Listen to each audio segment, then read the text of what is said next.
Supergirl, Season 4, Episode 11, Blood Memory. Nia and Kara travel to Nia's hometown for the annual Harvest Festival. During the trip, we delve into Nia's origin. Her partly alien family via the maternal line is granted powers of precognition via dreams and visions. Nia, and not her sister, is the beneficiary of these powers, which is a major point of contention among the Nal family. Nia's mother, Isabel, dies from a spider bite. Nia and her family go through the angst and guilt of Nia being the inheritor of the once-in-a-generation power. This reaches culmination when members of Earth First, an intolerant hate group wearing gold masks, attack the Nal Memorial Service. As the town is known for its peaceful human-alien relations, as a result, it becomes a target of this attack. Nia uses her precognition powers to save her sister's life, and in doing so exposes her powers to her sister. Supergirl and Alex show up, and the villains are vanquished. What worked? In doing research for this review, I went on Wikipedia to research transgender characters in comics, as it is a relatively short list. The Gail Simone Penn character, Elisa Yo, in the 2014 Batgirl series was as close as I got to a character not already referenced in this review that I was familiar with. This show appears to be breaking new ground in transgender representation of comic book characters on the screen. The show explicitly ties Nia's identity as someone who has precognition powers and is transgender, in a line from her sister who refers to a vision from mother that her daughter, emphasis on daughter, would inherit her powers, saying as the situation comes to dramatic head to Nia that Nia is quote-unquote not even a real woman.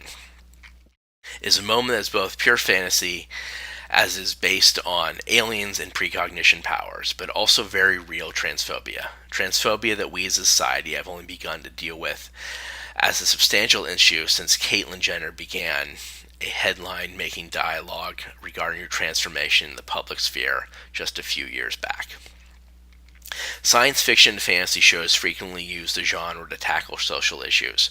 Supergirl tends to hit the nail on the head and not always be particularly subtle when addressing social issues in comparison to other shows.